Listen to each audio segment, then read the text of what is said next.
अगले टॉपिक पे हम आ रहे हैं, और पिछला टॉपिक अगर अच्छी तरह से तुमने देख लिया है तो ये अगला टॉपिक देखने में कोई समस्या नहीं आएगी। इसके अंदर फर्क बस इतना है कि ठोस आवेशित कुचालक गोले के कारण वैद्युत क्षेत्र।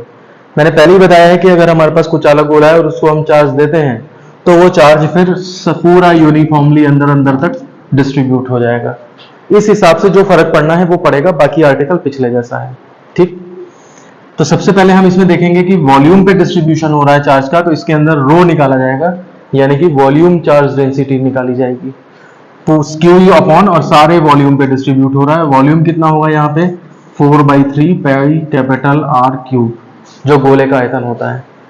तो इस तरह से हमने रो निकाल लिया। ठीक, अब इसके बाद देखो केस फर्स्ट वही है, पी गोले से बाहर है, तो उसी तरह से हमारे पास डीएस और ई डीएस ये सब बनेंगे। गॉसियन सरफेस उसी तरह से कंसीडर करेंगे। फ्लक्स निकालेंगे तो फिर से उसी तरह से पूरा आ जाएगा। अभी तक कोई फर्क नहीं पड़ा है। इसके बाद जब हम गॉस थ्योरम अप्लाई कर देंगे तो गॉस थ्योरम अप्लाई करने पर ये सब चीजें वही चलेंगी और 1/4πε0 Q by small are square आ जाएगा। समझ रहे हो? इसका मतलब फिर से वही लाइन लिख देंगे कि वाई बिंदुओं के लिए गोला ऐसे बिहेव करता है जैसे उसका चार्ज उसके सेंटर पे ट्रीट हो गया हो। तो एक्सटर्नल पॉइंट के लिए जो है वो कोई फर्क नहीं पड़ता है। ठीक है ना? ई एक्सटर्नल का फॉर्मूला यही आ जाएगा। और ये हटा करके अब मैं इस पे यहाँ पे ये सॉल्व कर दूं, अगर कि इसको अगर हमें जबरदस्ती रो की फॉर्म में रिप्रेजेंट करना है तो रो की फॉर्म में जो रिप्रेजेंट करेंगे तो वो कैसे करेंगे, तो सब्स्टिट्यूटिंग फ्रॉम फर्स्ट, तो Q की वैल्यू जो है वो E external is equal to 1/4πε0, Q की जगह हम रख सकते हैं rho into 4/3 pi capital R cube divided by small are square. तो 4 पाई से 4 pi cancel, rho R cube capital R cube upon 3 ये वाला और epsilon 0 small are square E external. देखो इसे याद करना मुश्किल है तो इसलिए वो याद करो, उसे तो याद करना आसान है कि बाह्य बिंदुओं के लिए वो ऐसे बिहेव करेगा जैसे कि चार्ज उसका सेंटर पे ट्रीट हो। उस हिसाब से सीधे Q by R square formula आ गया। अब तुमने क्या किया, उसकी वैल्यू यहां से पुट कर दी। इसे याद करना भी मुश्किल नहीं है, निकाल सकते हो, याद करने की जरूरत ही नहीं है, निकाल सकते हो। क्यू बाई वी करके और वॉल्यूम रख दिया, वहां से इसकी वैल्यू करके दो निकाल लो। इसे ये याद करने के लिए बोल रहा हूं, दिमाग में रखने के लिए बोल रहा हूं, लेकिन ये जो है वो उसी टाइम कैलकुलेट करने के लिए बोल रहा हूं। और इस यहां तक इस फॉर्मूले में और पिछले वाले फॉर्मूले के ट्रीटमेंट में कोई फर्क नहीं है। समझ लो, बस ये फॉर्मूला थोड़ा अलग इसलिए दिख रहा है क्योंकि यहाँ पे वो वॉल्यूम पे डिस्ट्रीब्यूटेड है, पिछले आर्टिकल में ये सरफेस पे डिस्ट्रीब्यूटेड था चार्ज, इसलिए थोड़ा सा यहाँ पे फर्क दिख रहा है। ऊपर तो कोई भी फर्क नहीं दिख रहा उस फॉर्मूले में। ठीक है ना? अब देखो केस सेकंड इस पे आ रहा है कि सरफेस पॉइंट पे, तो सरफेस पॉइंट पे जब यहां पे लाओगे तो फिर से वही है गॉस थ्योरम, गॉसियन सरफेस जो है तुम्हारा यही पृष्ठ पे ही मान लेना, उतनी ही फिर आर डिस्टेंस और उसी हिसाब से ई इंटू 4 पाई। अब की बार स्मॉल आर की जगह क्या हो जाएगा, कैपिटल आर स्क्वायर हो जाएगा। ठीक है ना? तो ये तुम्हारा फ्लक्स जो हो जाएगा वो pi E is equal to 1/4 sorry E into 4 pi capital R square. ये फ्लक्स इस तरह से निकल आया। फिर गॉस की प्रमेय लगा देना, तो गॉस की प्रमेय से तो ये हो जाएगा flux is equal to 1/ε0 times Q. अब इस सरफेस, अगर गॉसियन सरफेस यहां भी है तो इसके अंदर सारा चार्ज ही तो माना जाएगा, तो इसलिए हम यहां पर क्यू ही रख देंगे और यहां पर E into 4 pi are square हो गया। तो E is equal to 1/4 pi इसके साथ लगा लो, Q by capital R square. बिल्कुल वही फॉर्मूला आ गया है जो गोलीय कोश के लिए था। बाहर के पॉइंट और सरफेस पॉइंट के लिए कोई फर्क ही नहीं रहता। और अगर तुमसे कहें हम कि इसको सिग्मा को रो में कन्वर्ट कर दो तो क्यू की वैल्यू रो की टर्म में उसी तरह से डाल दो, तो 1/4πε0 क्यू की वैल्यू डाल दो rho into 4/3 pi capital R cube upon R square.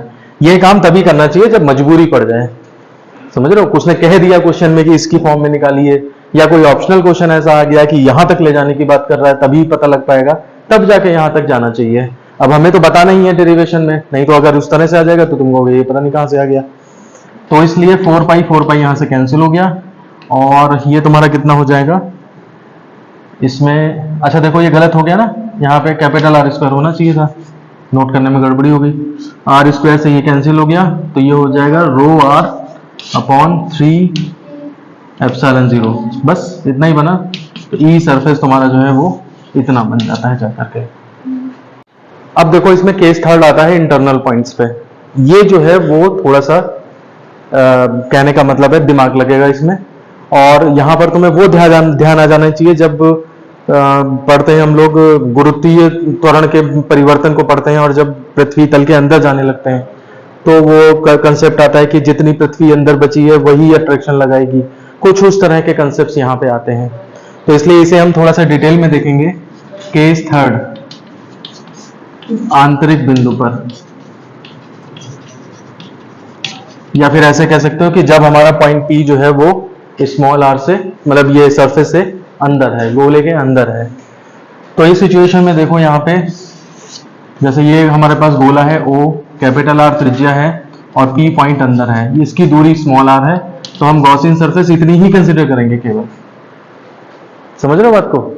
और इसके ऊपर वैद्युत क्षेत्र कौन लगाएगा? केवल अंदर वाला लगाएगा, सारा नहीं लगाएगा। पहला तो सारा प्लस प्लस प्लस है, लेकिन इस पे केवल इतना जो अंदर प्लस है वही केवल इस पे इलेक्ट्रिक फील्ड लगाएगा। तो ये इस पे इलेक्ट्रिक फील्ड चाहिए हमें कितनी है, तो हम पूर्व की भांति गॉसियन सरफेस कंसीडर करेंगे और उससे फ्लक्स निकाल लेंगे। तो वो हम पूर्व की भांति लिखे दे रहे हैं, और कुछ इसमें गॉसियन पृष्ठ के बारे में बता दोगे, गॉसियन सरफेस कैसी के लेनी चाहिए, क्या लेनी चाहिए उसके बारे में बता दोगे। और यहाँ पर फिर ये हो जाएगा बद्ध फ्लक्स, तो फ्लक्स की वैल्यू जो यहाँ पे आ जाएगी वो phi E is equal to E into 4 pi are square, small are square, है ना। इतना फ्लक्स यहाँ से लिंक्ड हो गया, ये आ जाएगा। मेन मुश्किल आएगी तुम्हारे पास कि इसके अंदर चार्ज कितना इनक्लोज्ड है, इस वाले के अंदर कितना इनक्लोज्ड है। पूरे पे तो पता है मुझे क्यू है, लेकिन अंदर वाले स्फीयर पे कितना है।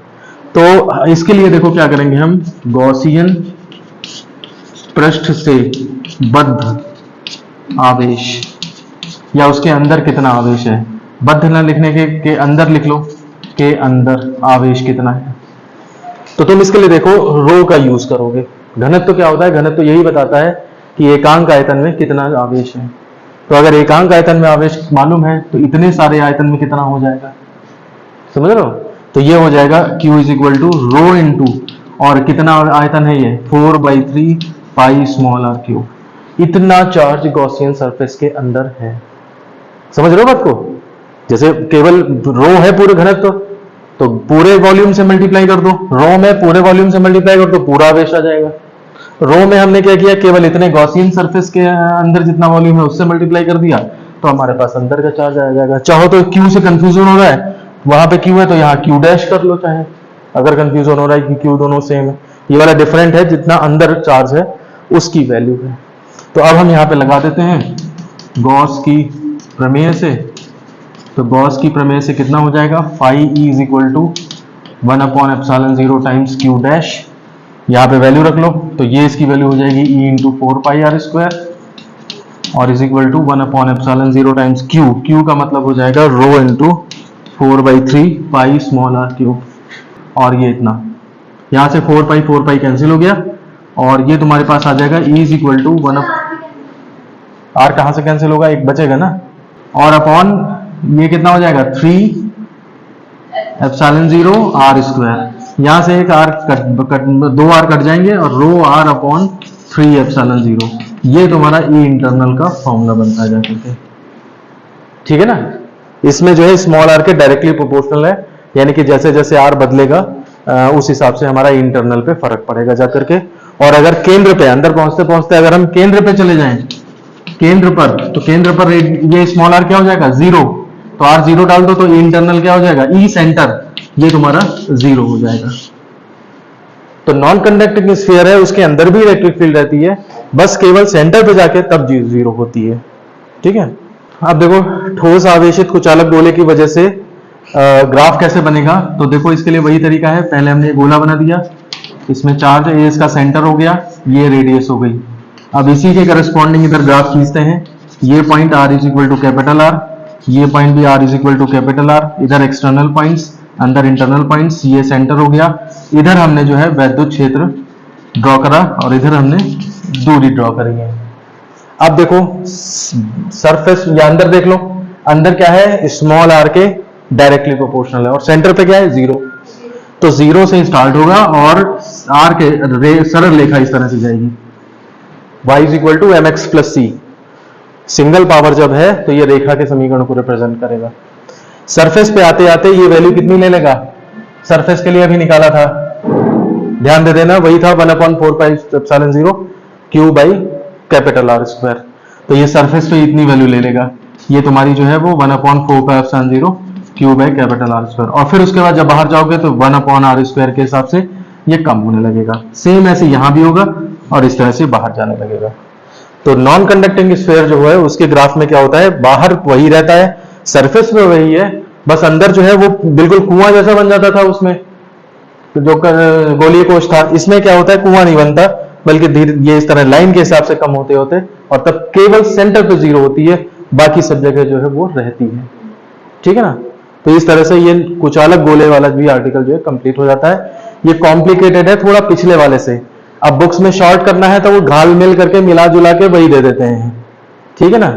लेकिन यहां पर देखोगे तो तुम बिल्कुल एकदम माइन्यूट डिफरेंस है दोनों में कि नॉन कंडक्टिंग है, कंडक्टिंग है या गोलीय कोश है। गोलीय कोश और कंडक्टिंग एक जैसे हैं जो पिछला आर्टिकल था, नॉन कंडक्टिंग बिल्कुल अलग होता है। फर्क कहां पड़ता है, बस अंदर पॉइंट्स पे पड़ता है। ग्राफ भी हमारा बस अंदर बदलता है, ठीक है ना। पिछले वाले में इस तरह से हो जाता है, इस वाले में इस तरह से हो जाता है। अब कभी कभी किसी किताब में आधा ही ग्राफ दे देते हैं, किसी क्वेश्चन में आधा ही ग्राफ पूछ देते हैं, केवल इतना बना देंगे तो भी समझ जाओ वो आधा बना रखा है, या पूरा बना ले तो पूरा समझा लो। तो जैसे चाहे तोड़ मरोड़ ले, अगर तुम्हारे कंसेप्ट क्लियर हैं तो फिर तुम कहीं भी डिफीट नहीं खाओगे।